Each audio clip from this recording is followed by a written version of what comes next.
Welcome back to another TEAS review lesson. We are going to look at the reproductive system today. Now, the TEAS questions, at least for the ones that I have seen, and also the information from the study manual, seem to suggest that the questions are going to be kind of more focused on the specific parts and their associated functions. Another kind of focus is going to be some of the hormones that are involved in the system. So I have seen some questions on, the male and the female sex hormones and what they do, how they contribute to the functions of the reproductive system. So that's what we're going to focus on today. Now, a quick overview. The reproductive system is, of course, going to be different between males and females, right? But the overall goal is kind of very, very similar.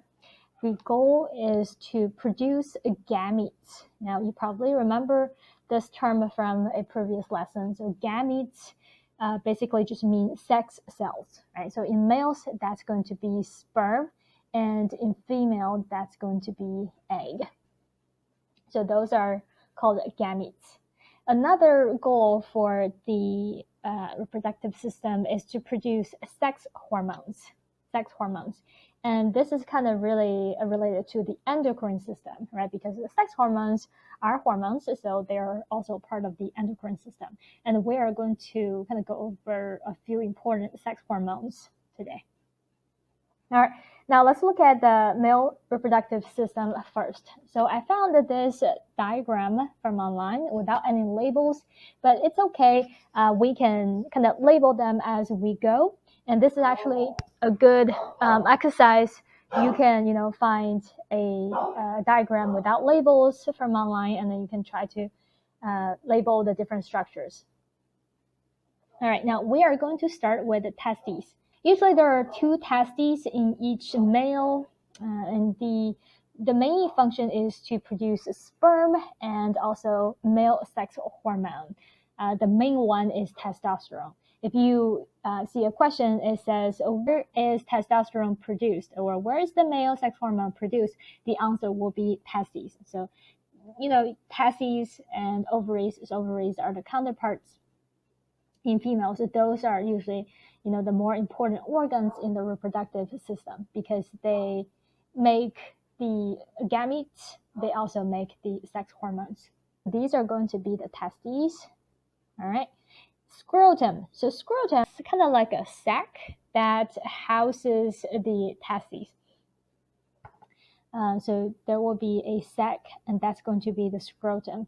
Now, you may know that the testes, which are inside the scrotum, are outside the male's body. And that's because our normal body temperature, which is 37 degrees Celsius, temperature is a little bit too high for sperm development.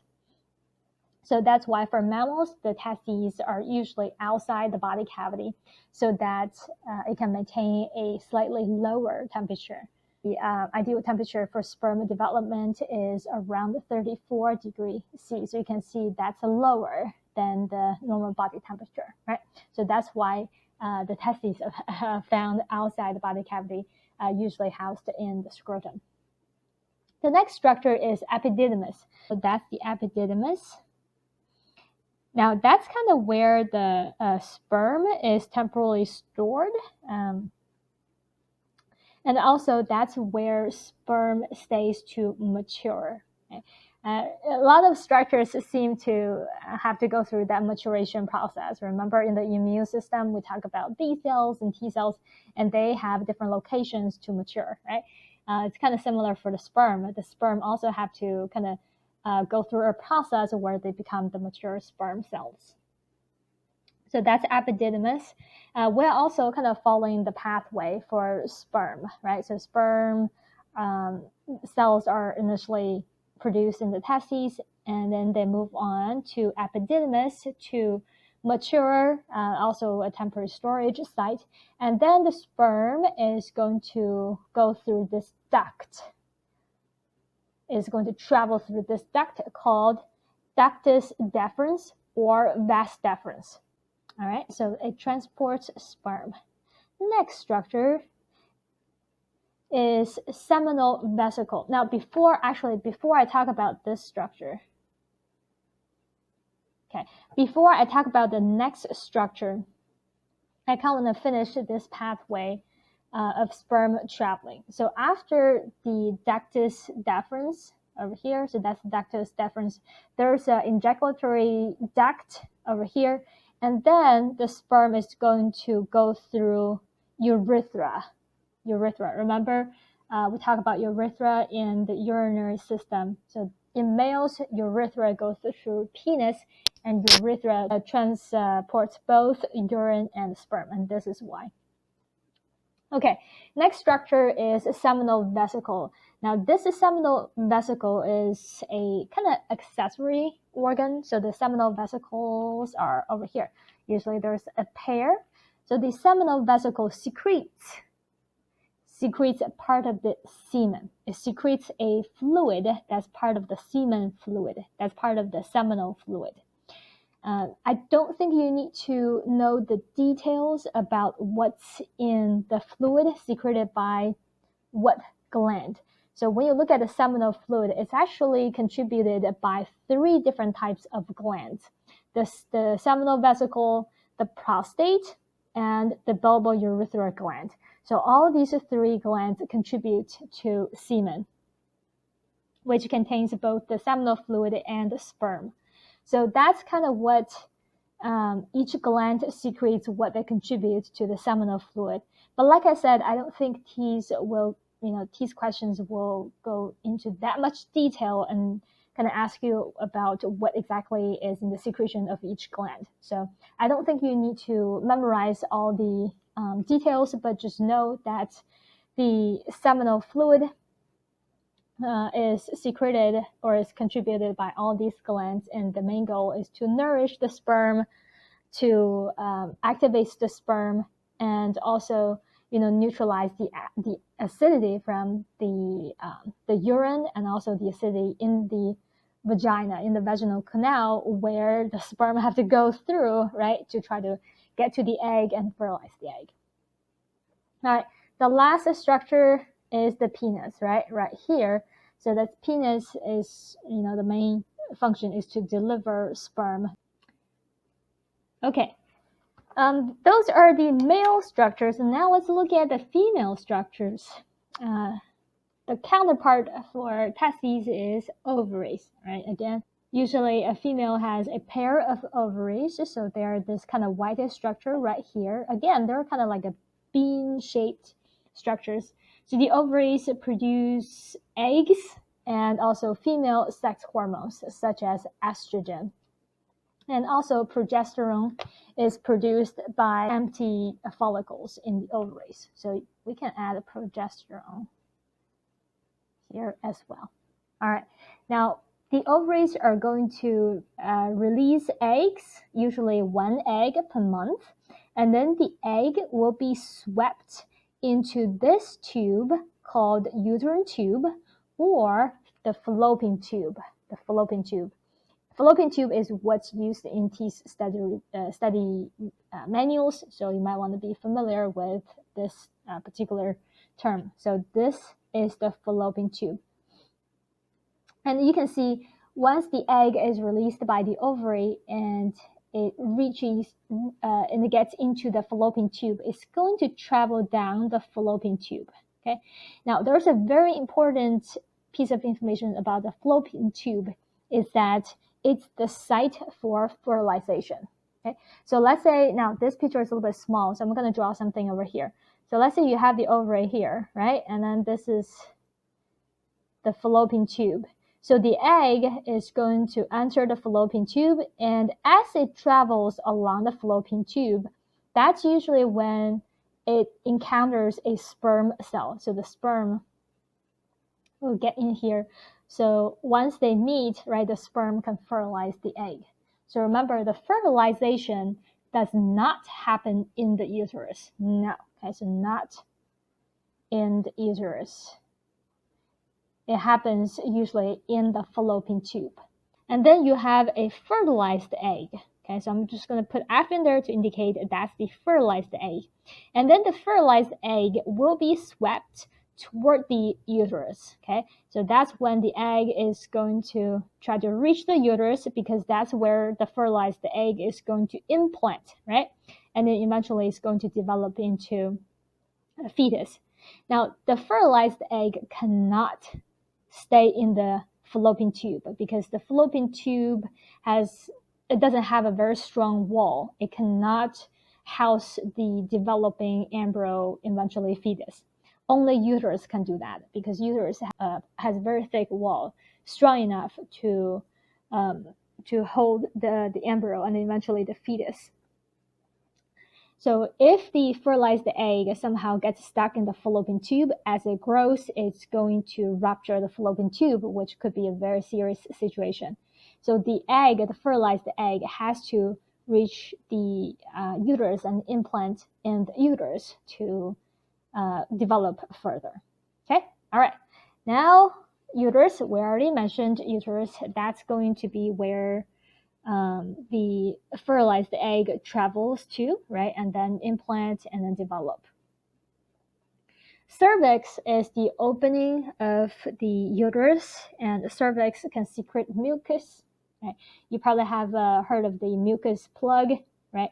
That's a thick kind of layer of mucus secreted by cervix.